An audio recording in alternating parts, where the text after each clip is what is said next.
พ่อแม่ไปหน้าเกี่ยวเข้าย่ำเตาเฮียน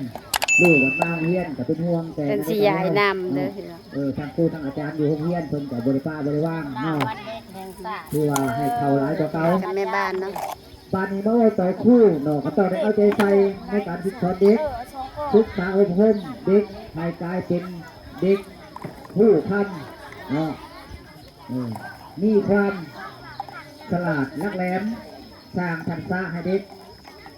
อยากมาโรงเรียนด้วยลายวิธีเส้นสอนให้เด็ก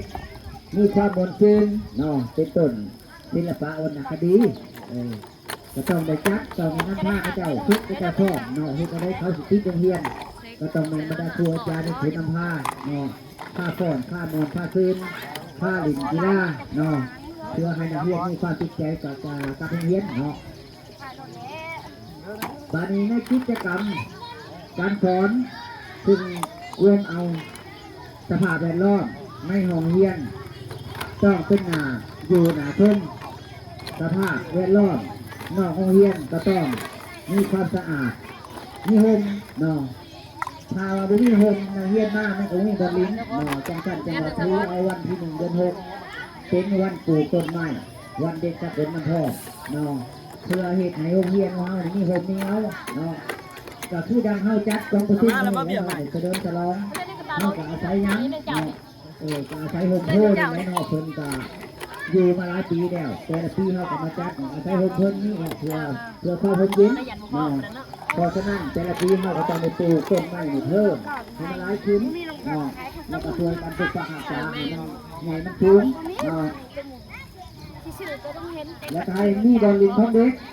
และอื่นมันคู่ต้องเป็นคนที่ดูมันนี่ว่ากิจประดิษฐ์ต่างผู้หักอาชีพหักเพลงเด็ก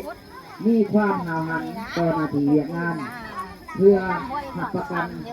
ได้ถึงคุณภาพของการศึกษาเรียนเพื่อก่อสร้างให้เด็กมีความรู้ความสามารถและมีคุณสมบัติ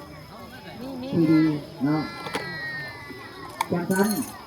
เด้อผู้จักพอมีน้ำใจหรือว่าถูกมายายน้ำเนาะเล็กๆน้อยๆให้กับประมูลขากันที่หมูได้ก็คืออะไรเนาะแต่ก็เขามุกขบใจหลายๆถึงมีคนนี้นำอุ้มน้ำใจมาซอยทุกปี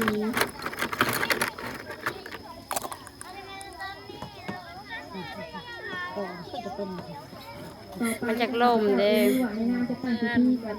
ใกล้พิธีสุดลงแล้วเนาะแสดงหรือว่าความขอบอกขอบใจนะทุกท่านหรือว่าแขกที่มีเกียรติทุกท่านต่อไปนี่ขอโอนไฟให้พ่อแน่ไม่ได้หรือว่าเราได้มาเนี่ยมันหนังค่ะจอมตีจันทวัฒน์ย้ายตรงนี้ไปเลยที่มั้งเห็นอยู่แล้วกองเธอมันจับได้ดี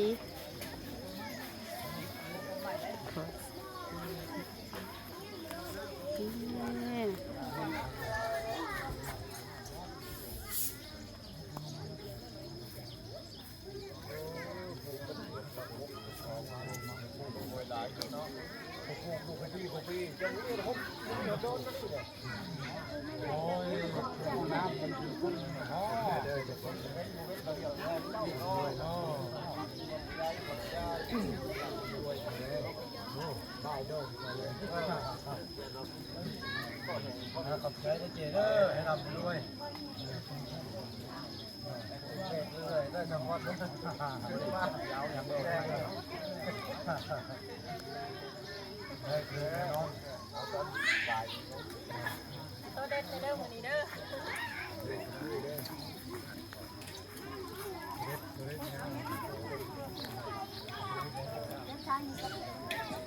มาแกงจะใส่แน่น้อยคงจะเด้อ